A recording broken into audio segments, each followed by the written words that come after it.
بسم اللہ الرحمن الرحیم۔ سیدنا ابو حمید رضی اللہ تعالی عنہ سے روایت ہے، جب تبوک کی جنگ تھی، ہم رسول اللہ صلی اللہ علیہ وسلم کے ساتھ نکلے تو وادی القریٰ، ایک مدینہ سے 3 مائل کے فاصلے پر ایک جگہ ہے، وہاں پر ایک باغ میں پہنچے جو ایک عورت کا تھا۔ آپ صلی اللہ علیہ وسلم نے فرمایا، اندازہ کرو اس باغ میں کتنا میوہ ہے۔ ہم نے اندازہ کیا اور رسول اللہ صلی اللہ علیہ وسلم کے اندازے میں وہ 10 وسق معلوم ہوا۔ آپ صلی اللہ علیہ وسلم نے اس عورت سے کہا، تو یہ گنتی یاد رکھنا جب تک ہم لوٹ کر آئیں، اگر اللہ چاہے۔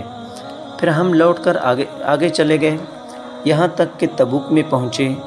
رسول اللہ صلی اللہ علیہ وسلم نے فرمایا، آج کی رات زور کی آندھی چلے گی تو کوئی کھڑا نہ ہو، اور جس کے پاس اونٹ ہو وہ اس کو مضبوط باندھ دے۔ پھر ایسا ہی ہوا، زور کی آندھی چلی اور ایک شخص کھڑا ہوا، اس کو ہوا اڑا لے گئی اور طئی کے 2 پہاڑوں میں ڈال دیا۔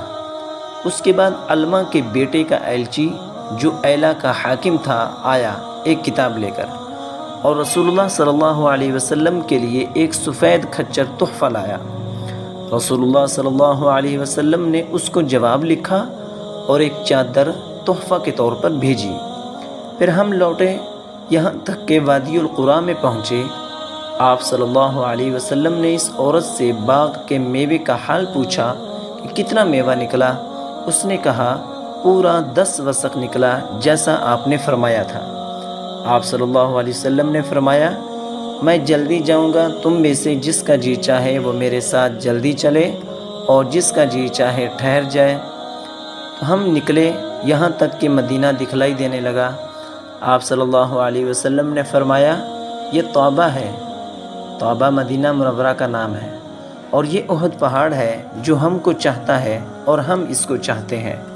پھر فرمایا کہ انصار کے سب گھروں میں بنی نجار کے گھر بہتر ہیں، کیونکہ وہ سب سے پہلے مسلمان ہوئے۔ پھر بنی عبد الاشہل کا گھر، پھر بنی حارث بن خزرج کا گھر، پھر بنی ساعدہ کا گھر، اور انصار کے سب گھروں میں بہتری ہے۔ پھر سعد بن عبادہ رضی اللہ تعالی عنہ ہم سے ملے۔ ابو اسید رضی اللہ تعالی عنہ نے ان سے کہا، تم نے نہیں سنا رسول اللہ صلی اللہ علیہ وسلم نے انصار کے گھروں کی بہتری بیان کی تو ہم کو سب کے اخیر کر دیا؟ یہ سن کر سعد رضی اللہ تعالی عنہ نے رسول اللہ صلی اللہ علیہ وسلم سے ملاقات کی اور عرض کیا، یا رسول اللہ، آپ نے انصار کی فضیلت بیان کی اور ہم کو سب سے آخر میں کر دیا۔ آپ صلی اللہ علیہ وسلم نے فرمایا، کیا تم کو یہ کافی نہیں کہ تم اچھوں میں رہے؟ سیدنا جابر بن عبداللہ رضی اللہ تعالی عنہ سے روایت ہے کہ ہم رسول اللہ صلی اللہ علیہ وسلم کے ساتھ نجد کی طرف جہاد کو گئے۔ ہم نے آپ صلی اللہ علیہ وسلم کو ایک وادی میں پایا جہاں کانٹے دار درخت بہت تھے۔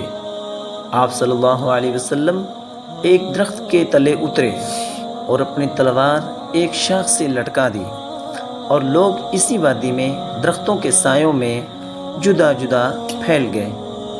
رسول اللہ صلی اللہ علیہ وسلم نے فرمایا کہ ایک شخص میرے پاس آیا، میں سو رہا تھا، اس نے تلوار اتار لی، میں جاگا، وہ میرے سر پر کھڑا تھا۔ مجھے اس وقت خبر ہوئی جب اس کے ہاتھ میں ننگی تلوار آ گئی۔ وہ بولا، اب تمہیں مجھ سے کون بچا سکتا ہے؟ میں نے کہا، اللہ تعالی۔ پھر دوسری بار اس نے یہی کہا، میں نے کہا، اللہ۔ یہ سن کر اس نے تلوار نیام میں کر لی، وہ شخص یہ بیٹھا ہے۔ پھر رسول اللہ صلی اللہ علیہ وسلم نے اس سے کچھ تعرض نہ کیا۔